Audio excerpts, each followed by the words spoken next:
daqueles fins de semana que chegam na hora certa, tão raro quanto uma lua azul. Riley e eu estávamos livres do fim da tarde de sexta até segunda, sem trabalho ou compromissos nos dividindo. A gente não tinha planejado nada grandioso, mas ao ver esses dias livres se alinhando e um anúncio do Airbnb não muito longe, reservamos sem pensar duas vezes. Era o início do nosso relacionamento, quando decisões impulsivas pareciam mágicas. Tudo era novo, cada plano parecia uma aventura. A gente só queria estar junto, não importava onde fosse. Na fronteira do estado, em uma cidade à beira do rio, com um nome impronunciável que eu nem tentei lembrar. Lojas de antiguidades, algumas cervejarias locais, um lago que parecia uma grande lagoa e trilhas de caminhada que não pretendíamos usar. Eu escolhi esse Airbnb porque ele parecia uma foto de catálogo, limpo, iluminado e moderno. As fotos mostravam um espaço amplo, uma banheira de pé na sala de banho, uma grande mesa rústica que a gente nunca realmente usa. O lugar tinha um charme incrível, e quando mostrei para Riley, os olhos dela se iluminaram. Tudo o que ela disse foi: "Vamos!" Na sexta-feira de manhã, pegamos a estrada, café na mão e a bolsa jogada no porta-malas. 3h30 depois a gente chegou. As instruções para entrar eram simples. Fechadura com código de 4 dígitos e a porta se abriu sem problema. Assim que entrou, Riley suspirou. "Baby, esse lugar é maravilhoso. 501 legendagem Synth."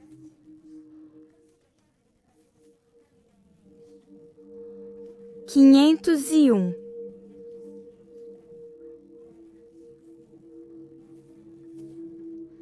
Deixamos as coisas no quarto e fizemos um passeio de casal, admirando as almofadas e os potes de aveia que a anfitriã deixou no balcão.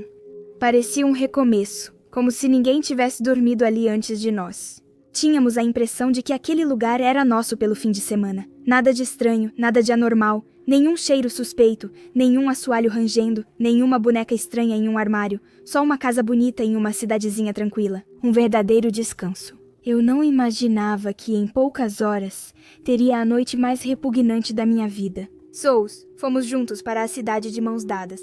Entrando em lojas empoeiradas com placas pintadas à mão, Riley experimentou anéis em uma loja que cheirava a incenso e gato. Comprei uma colher de madeira só para apoiar o artesão, mesmo sem precisar. Experimentamos cervejas locais em uma cervejaria e rimos da que parecia ter gosto de pilha.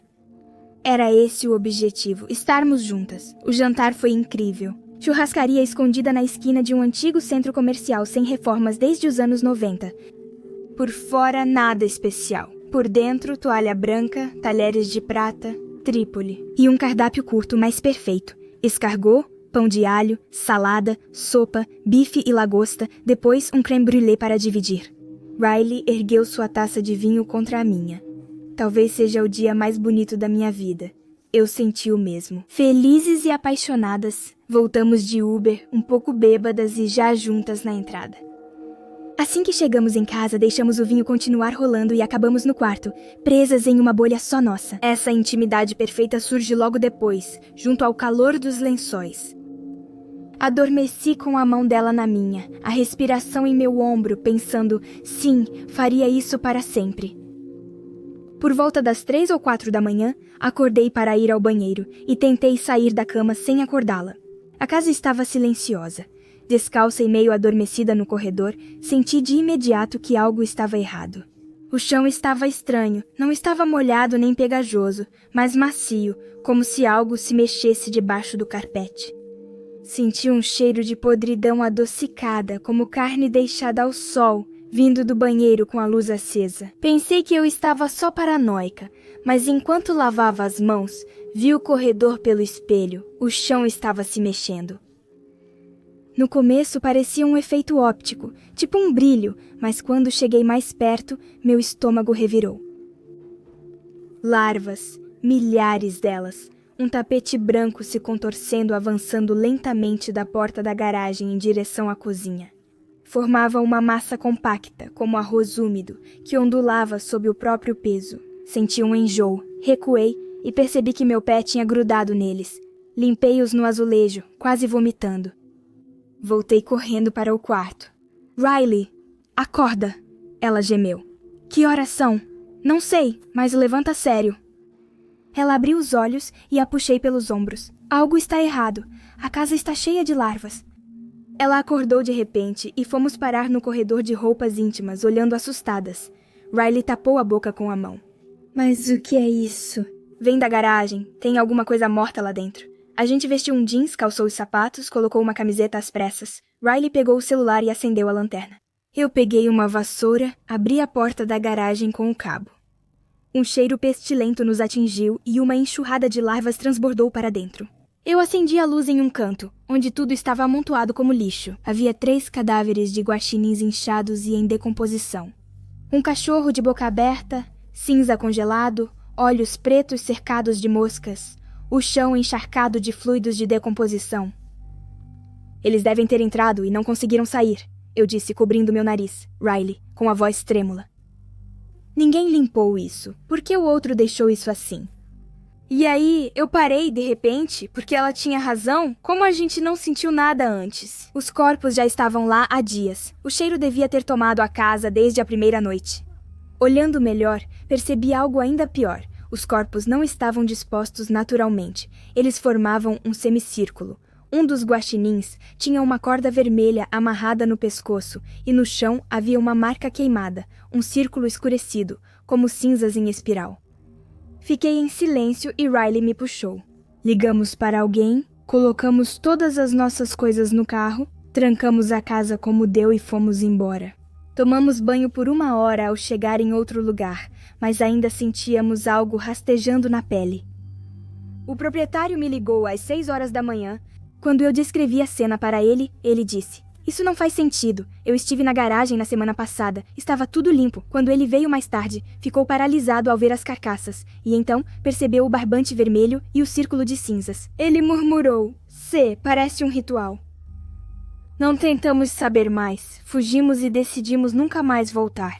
A gente pensou que eram só animais presos, nada mais. Porque a outra explicação, sinceramente, era impensável." Na época, o Airbnb era simples, sem taxas de limpeza altas, câmeras escondidas, só quartos extras na casa de alguém. Viajava de mochila pela Europa, tentando aproveitar ao máximo antes que a realidade chegasse. Os hostels eram baratos, mas eu já tinha tido minha cota. Camas redondas e boatos de percevejos me fizeram reservar quartos em casas de moradores locais. Moradores locais que muitas vezes ofereciam um quarto de hóspedes ou um sofá-cama. Parecia mais autêntico, mais humano. É como pegar emprestado um momento da vida de quem te serve vinho e indica a melhor padaria. Não só um recepcionista que te entrega uma chave. Quando isso aconteceu, eu estava no norte da França, numa cidadezinha que nem lembro o nome. Eu não era exigente, pegava um trem até onde o dinheiro permitia, achava uma vila interessante, ficava 1 ou 2 noites e partia de novo. Essa cidade tinha ruas de paralelepípedos, vielas tortuosas e nenhuma placa em inglês. Eu sabia que ia gostar. O anúncio oferecia um quarto privativo numa casa de família. O casal responsável pelo local me enviou 2 ou 3 e-mails em inglês ruim. Pelas fotos, parecia acolhedor. Elise, loira de cerca de 50 anos, sempre usava batom, até na cozinha. Jacques era mais discreto. Óculos, cabelos ralos e sorriso suave. Ele confirmou a reserva com um emoji de joinha e avisou que estaria em casa às 16 horas. Passei o dia explorando a catedral, algumas lojinhas, um mercado de pulgas onde examinei saca-rolhas enferrujados sem nenhuma utilidade. Cheguei na casa deles por volta das 17 horas. A casa, atrás de uma padaria no fim de uma viela, tinha 2 andares, venezianas e uma cama na parede. Jacques abriu a porta e me recebeu como um sobrinho. Elise me beijou nas bochechas e ofereceu vinho antes que eu largasse a bolsa. Cheirava a manteiga e lavanda. Era aconchegante, caloroso, quase idílico. Meu quarto era simples. Piso de madeira, cama pequena, escrivaninha com abajur e janela para o corredor, sem tranca. Isso me surpreendeu, mas pensei que era um país onde a confiança era natural. Na mesa de cabeceira, um bilhete escrito à mão. Bem-vinda, junte-se ao aperitivo com um desenho sorridente. Às 18 horas eu me juntei a eles. A sala cheirava a queijo e pão fresco, já que servia vinho em taças grandes e Alice acendia velas, como num jantar romântico. Você gosta de rosé? Ela me perguntou com um sotaque forte, mas compreensível. Só abrimos para convidados especiais. Jaque sorriu sem dizer nada. Nós bebemos, comemos queijo, salame, frutas, pão crocante. Elise ria alto. Batia o copo no meu e me servia sem parar, enquanto Jacques bebia devagar, olhando entre nós. No começo, as perguntas eram banais. Onde eu tinha ido, para onde eu iria depois. Com o vinho, Elise ficava mais pessoal. Eu tinha namorada? Sentia-me só viajando? As mulheres americanas eram parecidas com as da série Friends? Eu ria um pouco sem graça, mas ela se aproximava, sua mão roçando a minha. A blusa dela escorregou pelo meu ombro. Então ela derramou vinho no pulso e lambeu na minha frente. Jacques observava impassível. Senti a tensão aumentar. Acho que vou dormir, disse eu me levantando. Ah, não, fica mais. Está interessante, ela insistiu. Me desculpei, estava cansada. Seu rosto escureceu por um instante antes de exibir um sorriso forçado. Mas quando me afastei, ela explodiu. O quê? Você não gosta de mulheres francesas? Então é porque sou velha? Você se acha bom demais pra mim, garotinho americano? Ela pulou, furiosa, e me bateu na cabeça com o salto dela. Eu cambaleei e fiquei tonta. Jacques gritou Elise e tentou segurá-la, mas ela se debatia e gritava em inglês e francês. Insultos aos americanos e a minha suposta arrogância. Jacques me mandou pegar minhas coisas e ir embora. Não hesitei, corri para o meu quarto e joguei minhas coisas na bolsa às pressas. No corredor, ouvia soluços, gritos e louça quebrando. Ao abrir a porta, Jacques estava lá, vermelho e suando, só tinha se afastado. Elise estava na cozinha, cuspiu em mim. Turista lixo, espero que a polícia te encontre. Saí correndo, algo líquido me respingou nas costas. O copo de vinho que ela jogou ao gritar. A porta bateu atrás de mim e fiquei sozinha, bêbada, depois da meia-noite, sem ter onde dormir, com a cidade silenciosa e alguns patinetes ao longe. As palavras dela sobre a polícia me assombravam. Será que ela já inventou algo contra mim? Eu seria presa como agressora? Me escondi em um beco para respirar um pouco. Sem sirenes, sem barulho, nada. Mas a sensação de estar sendo caçada não me deixava. Fui até a praça central, onde uma pousada ainda estava com luz acesa. Pedi uma cama, paguei em dinheiro e desabei em um beliche, sem nem tirar os sapatos. Não dormi lá. Cada ruído parecia anunciar alguém vindo me buscar. Fui embora ao amanhecer, sem tomar café. Comprei uma passagem para a Bélgica e nunca olhei para trás. Talvez eu tenha exagerado. Ou Elise só bebeu demais, ou Jacques estivesse cansado. Mas eu sabia que não era só isso. Essa raiva, esse perigo não era só excesso de álcool. O que é certo é que, depois disso, nunca mais reservei um Airbnb pelo resto da minha viagem, nem mesmo nos países mais seguros. Eu preferia albergues barulhentos e impessoais, dividir um quarto com um desconhecido roncando do que beber vinho com anfitriões desconhecidos. Sempre dizem que é preciso sair da zona de conforto quando se viaja. Dizer sim, viver a experiência. Mas naquela noite eu aprendi outra coisa. Se as zonas de conforto existem, talvez não seja à toa. No início dos anos 2000, não lembro bem por que dirigia naquela noite. Sei apenas que, numa noite de outono, por volta das 20 horas, já escuro, saí da estrada principal e virei à direita. Pequeno bairro residencial entre duas cidades de 100 mil habitantes cada. Chovia na rua e meus limpadores de para-brisa estavam no médio. Eu dirigia calmamente e cheguei a um conjunto de cerca de 40 casas, uma espécie de rua sem saída. Lembro que, ao me aproximar de uma curva, eu a vi. Uma mulher, ela estava parada na entrada de uma garagem, imóvel, na luz dos meus faróis. Ela vestia regata e jeans, braços cruzados no peito, como se quisesse se aquecer. Ela não olhava para o meu carro, não, ela me encarava. Na hora, eu pensei que ela precisava de ajuda. Eu era jovem e só queria ser uma boa pessoa. Diminuí a velocidade, abaixei o vidro do passageiro, pois na época não era elétrico, e precisei girar a manivela. Ela me viu abaixar o vidro e assim que ficou entreaberto, fez um gesto estranho. Ela estendeu a mão e segurou o topo da janela, os dedos tão perto do meu rosto que me assustei. Eu perguntei se estava tudo bem, mas ela não respondeu. Eu via o rosto dela. Agora, ela devia ter entre 18 e 22 anos, os olhos vermelhos de tanto chorar, o fôlego interrompido pelos soluços. Eu perguntei, "Você está bem?" Você precisa de ajuda? Ainda assim, nenhuma resposta. Ela nem se mexia, ficava lá me encarando, as lágrimas escorrendo pelo rosto, os dedos agarrados à borda da janela. O silêncio entre nós era pesado, opressor. Parecia que ela estava em outro lugar, como se não me ouvisse, como se eu não existisse. Pensei que talvez ela estivesse em choque, que precisava de ajuda, mais do que eu podia compreender. Então me ofereci para acompanhá-la, para levá-la a algum lugar. Nenhuma reação, nem mesmo um aceno de cabeça, ela só continuava chorando, me olhando fixamente. Parecia que eu disputava um concurso de olhar com alguém que havia perdido a razão. Não sei quanto tempo fiquei ali, mas pareceu interminável. Desviei o olhar para a estrada à minha frente, hesitando sobre quando iria olhar de novo. Senti algo se quebrar dentro de mim, uma intuição de que nada daquilo era normal, como se eu devesse me afastar. O ar estava saturado de tensão e um medo surdo começou a crescer dentro de mim.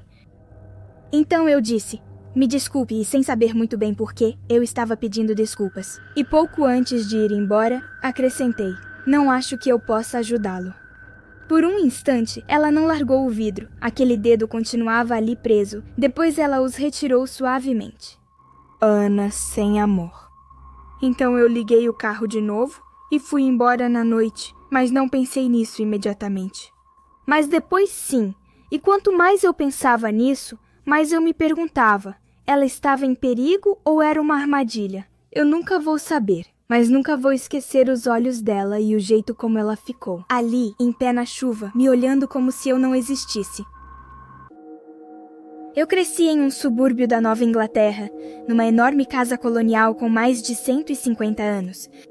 Quando criança, costumava me assustar, principalmente à noite. Com meus 5 irmãos, eu raramente ficava sozinha em casa. Mas depois dos meus estudos, as coisas mudaram. 3 dos meus irmãos mais velhos estavam casados ou noivos, e os 2 mais novos estavam na universidade, e só restavam minha mãe e eu naquela casa grande. Meu quarto era no 3º andar, centralizado e alinhado ao caminho da porta de entrada. O da minha mãe ficava um andar abaixo. Numa noite, enquanto eu dormia, começou uma chuva intensa, com vento forte, sem relâmpagos nem trovões. O barulho me acordou e eu fiquei lá, deitada, olhando para o teto, ouvindo a tempestade. Então, ouvi claramente algo que parecia passos lentos e pesados lá fora, como sapatos de sola dura batendo no chão. No início duvidei do que ouvi. A chuva e o vento faziam tanto barulho que eu pensava que era impossível ouvir passos. Ainda mais do 3º andar, mas não. O som se aproximava, ficava mais claro, como se alguém estivesse andando direto para a minha casa. E isso não era tudo. Essa pessoa estava assobiando. Eu me senti obrigada a olhar pela janela, mas ao mesmo tempo, um medo surdo me segurava. Finalmente, eu me inclinei para fora da cama, afastei a persiana só o suficiente para espiar por uma fresta, e foi aí que eu a vi. Uma silhueta alta e esguia, a cerca de 100 metros, avançava em direção à nossa casa. Era um homem, ele usava um sobretudo longo, sapatos elegantes, e segurava um grande guarda-chuva que escondia todo o seu rosto e o peito. Ele chegou na altura da nossa casa e eu pensei que ele simplesmente continuaria seu caminho, mas não. Ele parou de assobiar. Ele parou de repente e se virou para encarar a nossa entrada, como se fosse subir até a porta da frente, só que ele não se mexeu, apenas ficou parado ali. Então, lentamente, ele inclinou o guarda-chuva para trás, como se fosse olhar direto para a minha janela, bem na minha direção. Ainda não via o rosto dele, oculto pela sombra do guarda-chuva preto. Eu estava em choque, paralisada de medo. Incapaz de me mover, ele ficou assim por uns 30 segundos no máximo. Depois ele abaixou o guarda-chuva, voltou para a posição inicial e se virou novamente. Ele começou a assobiar e foi embora, afastando-se lentamente na chuva. Deitei-me novamente, bem devagar, esperando que o som dos passos e do assobio dele desaparecessem completamente. Só então, pulei da cama e desci correndo as escadas até o quarto da minha mãe. Eu estava tão apavorada com aquele estranho rindo lá fora, no meio da noite tempestuosa, que comecei a dormir com ela. Eu já tinha 21 anos.